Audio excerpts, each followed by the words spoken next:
All right. Most of you that have been following me for a while, especially from December, you might be wondering what happened. I promised that I would be posting a video a day. However, some things happened, personal, and I was not able to do that. I had to actually sort out those things first, and before I am able to continue. At this point, I don't really think I can still do a video a day. I have to be very honest with you. Um, but I will try as much as possible to share my thoughts or my experiences with you from time to time. Okay. Today, what do I even want us to discuss today? I think the last thing I discussed was learning from past project failures. Um, Today, I think I'm going to go off track a little bit, just because I am coming back and I have conquered what I was dealing with. I want to talk more about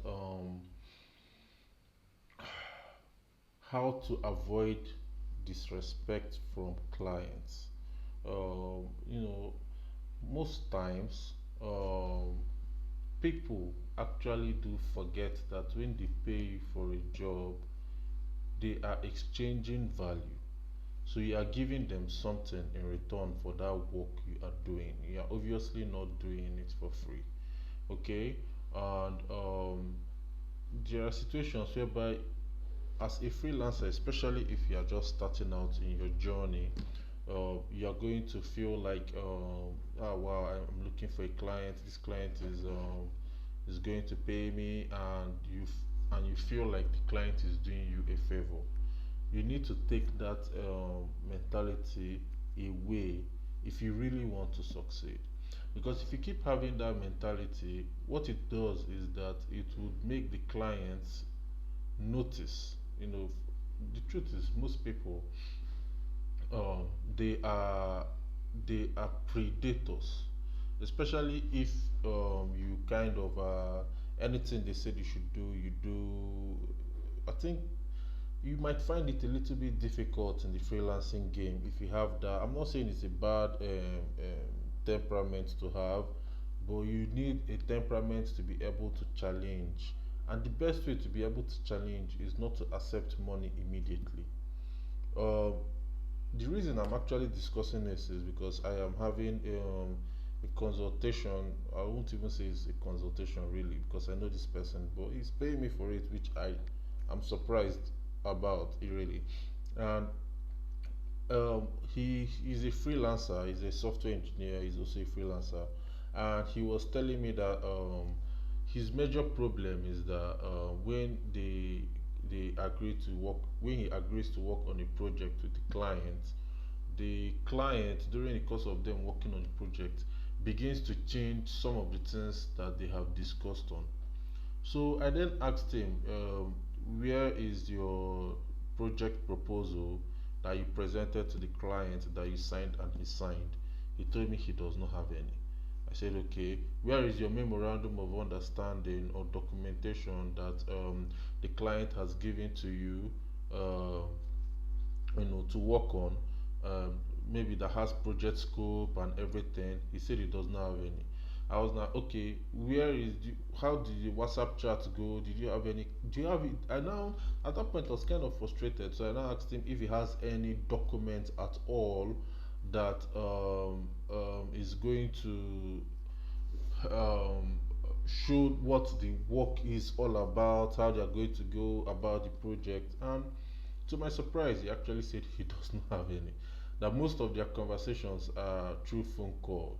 And I kept on asking him, okay, in the past, how do you do it? He was like, it's through phone call that they call and they explain what they want. And when they explain what they want, then he now starts working on the project. And that, my friends, is where the problem was, because most people forget what they say. A lot of people forget what they say. And to be honest, I think I'm lucky in this aspect a bit. When I was starting in the freelancing game, I did not fall victim for this particular one. Not that I am too smart or I know, it's because my dad had a business and I watched him growing up, and almost everything was documented. Yes, he did not at the end succeed, in quotes, but I learned so much just by watching. There is a document for everything. So even if a client is reaching out to me for a project, and the client wants a project done, and the client is insisting they don't have the time to write project scope, they don't have time to do all this, I'll tell them prepare a message. You can send it to me on WhatsApp. Anything, don't make it. You can make it informal or formal. Once you send it to me, I would now go ahead to prepare the functional requirements and the project scope. Then I'll send it back to you as the client. Then you would now confirm that that is what you want. Then I'll go back and prepare the project proposal. Then I'll send it back to you. You confirm is what you want. I'll sign and you sign. So that this is going to help you avoid disrespect. I'm using the word disrespect because when he showed me the chat he was having with the client, I was not happy with the way the client was speaking to him. He was insulting him. He was like the project is delaying, and the him as the developer kept on saying that the reason why the project is delaying instead of 4 weeks is now going to 6 weeks is because of the changes he was making while they were working on the project. But the client did not understand that, and the client kept on pushing as much as he could.